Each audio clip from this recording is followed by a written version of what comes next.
Hey there all, it's been a while since my last review and I'm really excited. I've got a brand new tablet here. It literally just arrived from Merry Mobiles via DHL.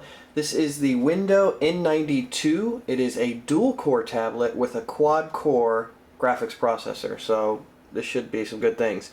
Now the packaging, you get the box and the power supply comes separate. Looks like it's a 9-volt 2000 milliamp. And the plug is the very small tiny one there. And yep, 9-volt 2 milliamp. Let's set that aside. This is actually my first time opening the box. But let's take a look at the box real quick. Pretty basic, all around on here, 9.7 inch, 1024 by 768, Cortex A9, 1 gig DDR3. Has dual cameras also, looks like 2 megapixel front and back. 802.11 G and N wireless, 1080p 1.4A HDMI, and the 4x Mali 400 GPU. And on the back, it's a nice box. It gives you, all the details. And this is running the Rockchip RK3066 processor. It says it's running at 1.5 gigahertz, and that is a dual-core processor. Should have, I believe, 16 gigs of storage and an 8,000 milliamp battery. And 609 grams for the weight, and Android 4.0.4. So let's go ahead and open up this box. Now inside, let's see what we've got here. Quality control checklist from Merry Mobiles. And the tablet itself, we'll set that aside here for a moment. Get a nice little string, you can pull that up. And underneath, it comes with a micro USB to full USB adapter. You get a full USB to micro USB cable. The basic headphones, although you have these little pads, little disc. There is a manual. The manual is in Chinese, but you may be able to watch the pictures. Looks like this is a headphone cable wrap, which is actually kind of nifty. And a little card. And that is all for the box. So let's set that aside. Bring over our tablet here. Now, first impression. Looks like it does have a screen protector on it. I just have to peel this top little layer off here. Looks like it's been applied pretty well also. There might be one little bubble there to work out. Right here you have the front camera. And on this side, we've got the headphone jack. You have the power input. There's a little flap here. Now that's interesting. I've not seen that before. But if you pull down this flap, underneath you've got the TF card, so this would be your external card, the mini HDMI, and the USB/OTG port. And nothing appears to be right there. So that's interesting that it protects the ports. Also keeps it smooth. You've got a volume rocker here, menu and escape. And on this side, nothing there, nothing there, and nothing there. So I'm going to guess that one of these buttons will be the power. And then on the front, again, you just have the camera. On the back, you've also got a camera here. Oh, there's the power button. It's right there on the back. So let's go ahead and boot this up. As you see, N90 Dual Core 2. Let's go ahead and boot it up. It's an interesting place to put a power button, but I guess it makes sense. There we go. So I'm really hoping and expecting good things from this device. I think it's going to be a very popular tablet. There we go, just setting the settings. With the dual-core processor and quad-core graphics, ice cream sandwich, and the Window tablets are built really well. You can see the boot time was actually pretty quick too. So again, this is just new out of the box. I haven't done anything with it yet. Has a nice interface with the ice cream sandwich.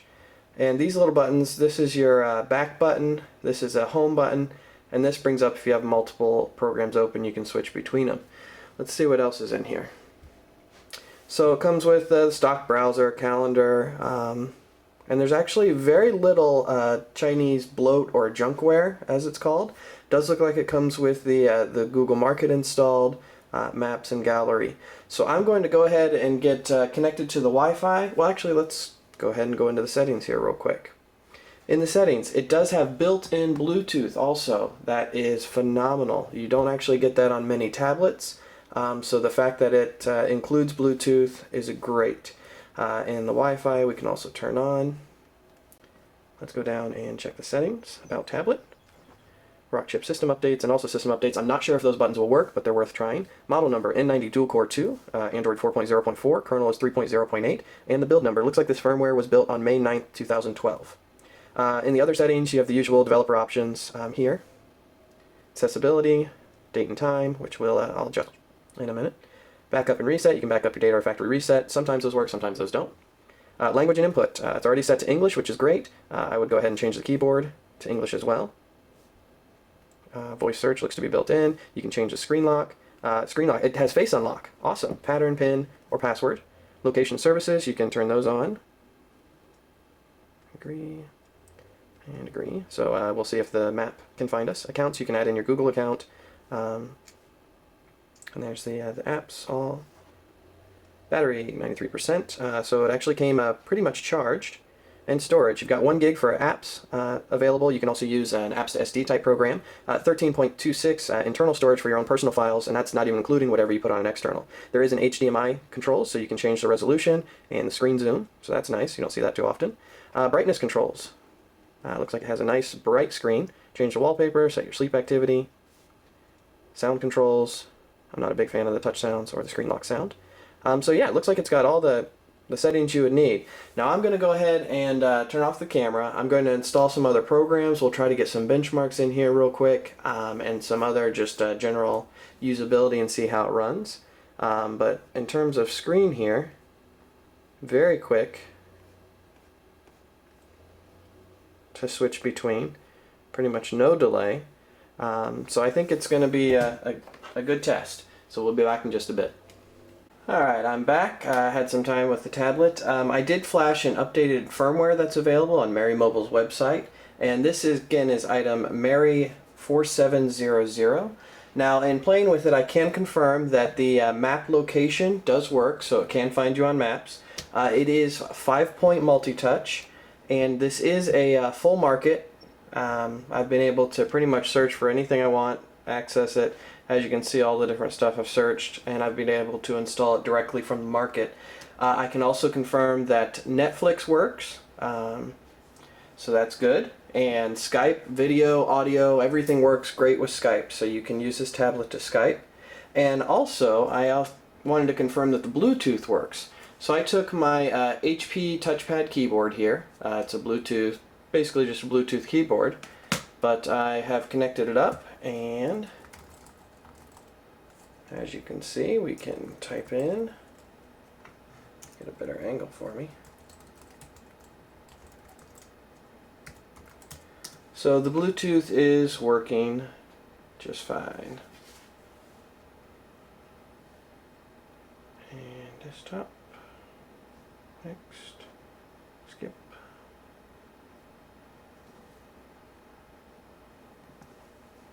There we go. So, I've also confirmed that embedded YouTube videos work. Did this pretty simple way. Just went to Mary Mobile's website and went to one of their devices. One of the other reviews I've done in the past. And you can see the video pulls up right over there and loads. And voila, we have embedded YouTube playing. And I have tested external mice, thumb drives, those all work as well. So the tablet basically can do everything you want it to, that we've seen other tablets do, and it has the Bluetooth built in. So let's go ahead and close some of this out. And I'm going to actually do the benchmark tests on a separate video, but as you can see, these are the different programs that I will be testing in that benchmark video. The quadrant score came up as 4,000 when I ran it, which is the same as the Asus Transformer. So it is doing well on performance. Let's go ahead and load up a game. I've got Shadowgun here.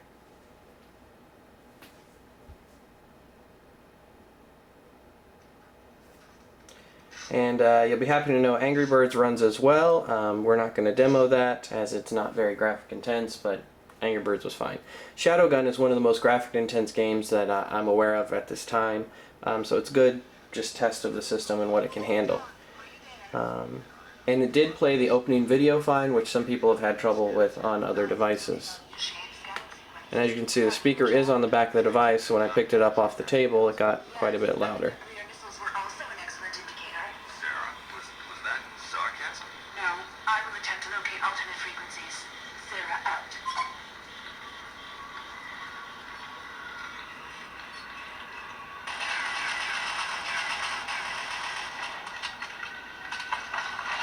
So as you can see, it's smooth, playing just fine.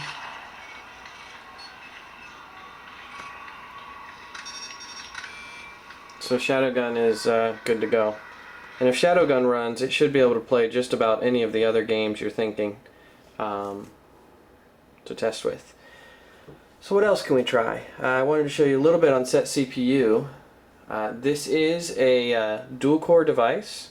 I was not able to get ADB to connect right now, but hopefully we'll be able to work that out with the driver. But it is running at 1.6 gigahertz dual core, and also a minimum 252 megahertz, and it is set in interactive mode. If we go to info here, CPU, you can see again the two cores listed there. Same if we go into system panel and we go to device info. And you'll see right there, processor cores 2, power, storage, and network. So everything's good there. Adobe Reader, a lot of PDFs, people use different PDFs. I've got a 25 meg graphic novel or comic on here. And as you can see, it no lags, no delays. We can tilt it. Again, still very crisp, clear. Really a great screen. And let's just go ahead and show you the tilt of it. Because this is an IPS screen, you can actually still see it when we tilt it. Whereas a lot of screens will fade out. You won't be able to really see. So the IPS screen on this is great. It's bright, it's crisp. It makes me think a lot of the Gimme G9 because it's probably pretty much the same screen. So let's go ahead and test the video performance. I've got Mobo Player here and my usual 1080p test videos, and the device runs them just fine. There's no concern with video. The dual core and the graphics, they should be able to handle whatever you want to throw at it, or output through HDMI. So the MP4 worked, the MPEG works, and the WMV file will play just fine also.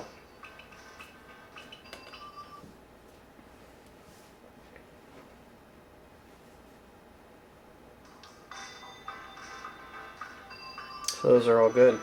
Overall, the build and feel quality of this, it's built really well. It's a little heavier than my Gimme G9 is, or at least it feels that way.